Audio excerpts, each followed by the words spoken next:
حامیان رژیم و بعضی از افراد خود رژیم غاصب یاوه‌گویی‌هایی در این دو سه روز کردن و ادامه داره. از جمله اینکه No te engañes, Irán no es cualquier potencia, es uno de los grandes imperios de la historia. De hecho, podemos olvidarnos de Irán y hablar solamente de Persia, del imperio persa, ese mismo al que se enfrentaron los espartanos hace más de 2000 años. Y es que ese imperio hoy día tiene uno de los mayores arsenales de armas de largo alcance del mundo, superior a casi cualquier potencia europea, con la excepción de Rusia, y equiparable al de Estados Unidos o China.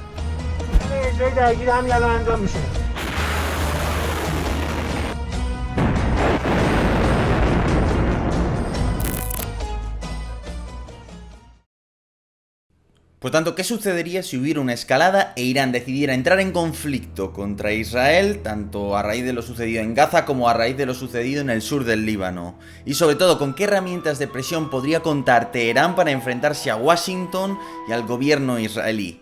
Bueno, pues todo eso lo vamos a ver en este vídeo. Bienvenidos a todos los interesados en asuntos militares en español. Yo soy Yago Rodríguez y ahora ¡comencemos!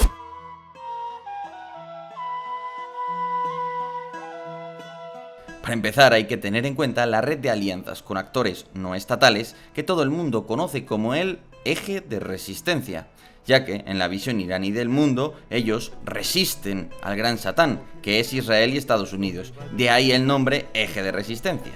Y es que dentro de este grupo, lo más fundamental es su puente terrestre, que parte de Irán, discurre por Irak, junto a los ríos Tigris y Éufrates, para a continuación internarse en Siria y para desembocar en el Líbano, donde Hezbollah, el grupo aliado de Irán, acoge en su regazo miles y miles de misiles que llegan en camiones desde Persia. A toda esta región se la conoce como el Creciente o el Arco Chií.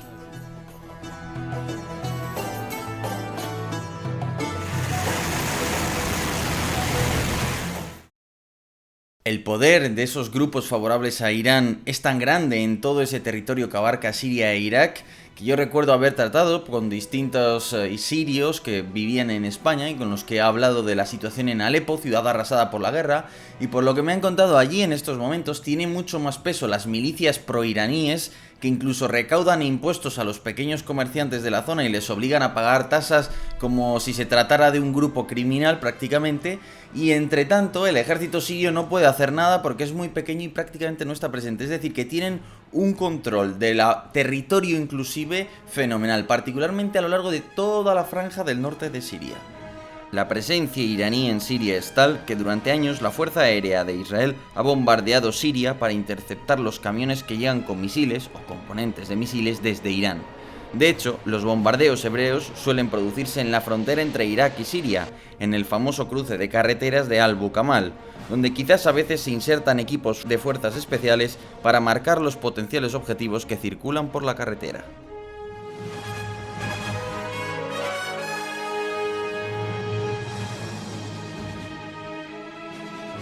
Claro, este puente terrestre no simplemente hay que verlo como una conexión, ¿no? Es lo que podríamos pensar, es eso, es un puente, me permite comunicar Irán con el Líbano directamente por tierra, de una manera mucho más segura. No, es algo muy superior a eso, es algo que otorga profundidad estratégica a Irán.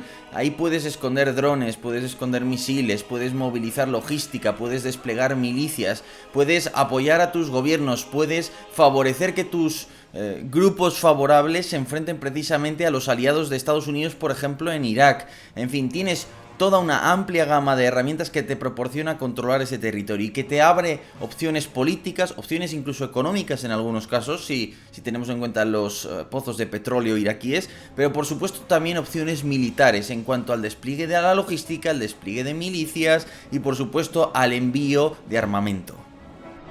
Por último, Irán puede seguir armando a los hutíes de Yemen, entregándoles misiles antibuque, drones kamikaze o incluso misiles balísticos, a fin de que obstaculicen la navegación en el estrecho de Bab el-Mandeb, y si pueden incluso que ataquen a los buques de guerra de Estados Unidos o Israel.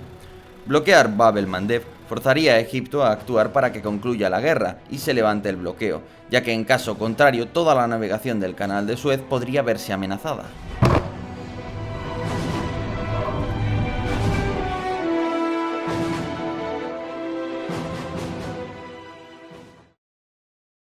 Ciertamente, no cabe esperar que los iraníes puedan tener una gran influencia, por ejemplo, en Sudamérica, pero es cierto que esta influencia existe. Tenemos Tariq el-Hashimi, que es el vicepresidente de Siria con el gobierno de Maduro, la isla Margarita, donde se cree que han existido actividades de Hezbollah.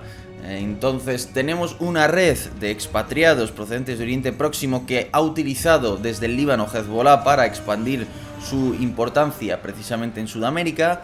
Y además tenemos ese intento fallido por la presión de Estados Unidos y el riesgo de un ataque contra los buques iraníes. Pero bueno, enviaron una flotilla con unas fragatas y sobre todo una base logística móvil, un enorme buque lleno de suministros que se cree contenía armas con dirección a Venezuela. Al final, ante la amenaza de atacarlo, no se atrevieron, pero esas relaciones existen. Incluso podemos acordarnos de esos atentados de la AMIA contra una asociación israelí en Argentina que terminaron con 85 muertos y que se achaca lógicamente a la situación que se da en Oriente Próximo y que demuestra los vínculos que pueden llegar a existir. Es verdad que Sudamérica aquí juega un papel mucho más secundario, ojo. Pero bueno, todos son herramientas interesantes y oye, ya que una parte de la audiencia procede de América, pues qué menos que comentar eso. Pero bueno, ahora sigamos. Junto a las anteriores herramientas, Irán tiene capacidad de utilizar su enorme arsenal antibuque a fin de colocar minas y lanzar misiles que encarezcan el vital tráfico de hidrocarburos del estrecho de Hormuz, porque circula nada más y nada menos que el 30% del petróleo mundial.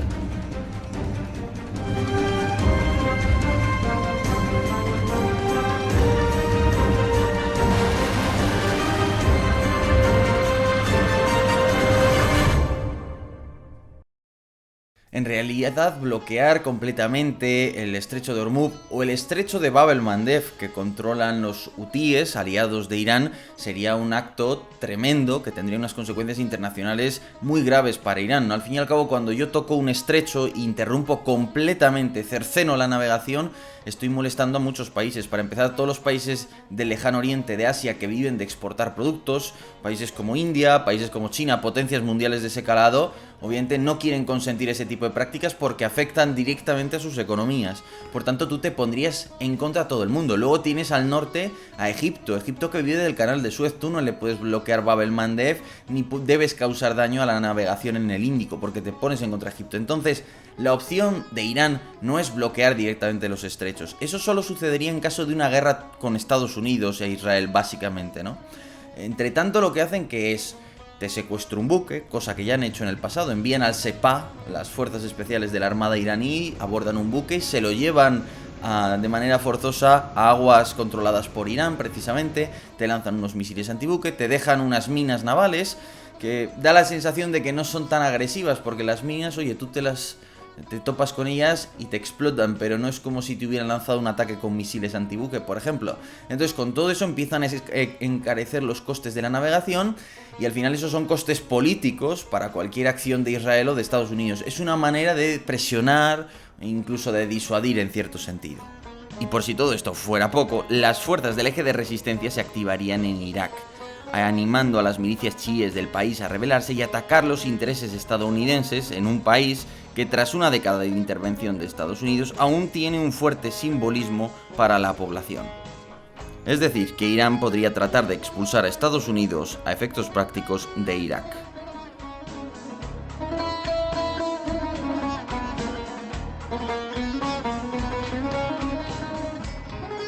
Ahora bien, aquí estoy convencido que hay una pregunta que, bueno, pues sobrevuela a todos nosotros y es: ¿qué pasa con el petróleo? ¿Es tan importante a nivel mundial? ¿No lo usaría acaso Irán como herramienta? Pues sí, y es el momento de retrotraernos a 2019. En 2019, con una treintena de drones y misiles, Irán golpeó la refinería de Abqaiq, en Arabia Saudita, una de las mayores del reino. Pero este fue un ataque muy llamativo. Para empezar, fueron impactos nocturnos, cuando apenas había personal trabajando en la refinería. Además, los 4 misiles que impactaron sobre la misma lo hicieron de manera perfectamente simétrica, buscando demostrar la precisión de los mismos, y a la vez solo afectaron a los depósitos de combustible, que son relativamente sencillos de reparar. Hay quienes sospechan que una parte de los drones utilizados además procedían de Yemen, pero lo cierto es que la defensa antiaérea saudita, que contaba con sistemas de largo, medio y corto alcance, fracasó, y los resultados fueron brutales.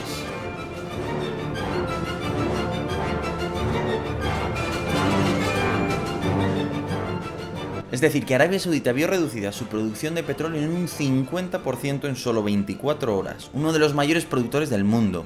El 5% de la producción mundial de petróleo desapareció de repente, de la noche a la mañana, y el precio del barril pasó en un solo día de 60 a 72 dólares.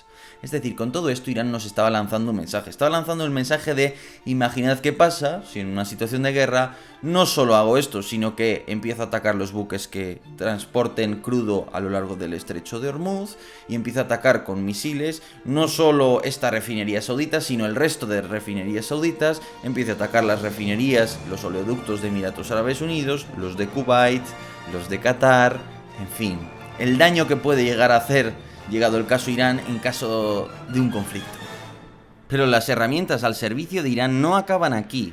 El Ayatolá Supremo Ali Jamenei, la máxima autoridad religiosa chiita, también tiene la potestad de lanzar una fatua y de llamar a la yihad en todo el mundo musulmán contra Israel, lo que podría enardecer al radicalismo chií en todo Oriente Próximo y permitir a Hamas, a Hezbollah y a otros grupos apoderarse y obtener apoyo de otros grupos, así como reclutar a nuevo personal.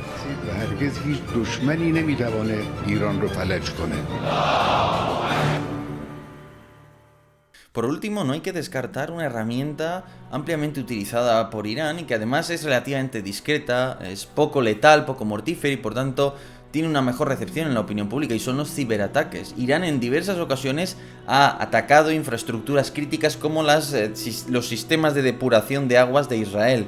Es decir, que también pueden emplear acciones de este tipo ya no solo sobre Israel, sino sobre sus principales apoyos internacionales, incluyendo países como Alemania o por supuesto como los Estados Unidos. Y allí, a través de estas acciones, nuevamente puede elevar los costes. Irán puede alentar la piratería en el Océano Índico e incluso puede, por ejemplo, reiniciar su programa nuclear. Así es, el mismo día en el que Hamas atacó Gaza en 2023, Irán desnombró a los técnicos de la Organización Internacional de la Energía Atómica encargados de revisar sus instalaciones. Todo un mensaje en el que Teherán recuerda que puede proseguir su programa nuclear en cuanto lo desee y que sería muy difícil impedírselo.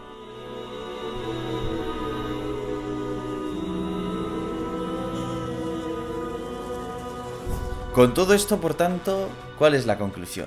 La conclusión es clara, principalmente a través de la energía, del ataque a las distintas cadenas de suministro globales. Lo cierto es que Irán puede hacer un gran daño y puede elevar enormemente los costes económicos y por tanto políticos de cualquier tipo de acción de Israel que consideraran excesiva en Teherán. Además de eso, tiene otras herramientas políticas a través del eje de resistencia, tiene herramientas para hacer el control de la escalada, para evitar que las cosas se me vayan de madre, por así decirlo, a través, por ejemplo, en este caso de los ciberataques, y por tanto tiene una panoplia adecuada para provocar, incluso llegado el caso, una suerte de nueva crisis del petróleo de 1973, con los terribles efectos económicos que aquello produjo, en particular sobre Occidente. Pero bueno, espero que os haya resultado interesante, que hayáis visto la estrategia más viva, las opciones que tiene al final el decisor político iraní. Y por lo demás, nada, muchísimas gracias a todos por estar ahí y hasta otra. Por cierto, si queréis suscribiros a Political Room, yo no os lo prohibiría. Muchas gracias a todos, perdonad, que tengáis un muy buen día.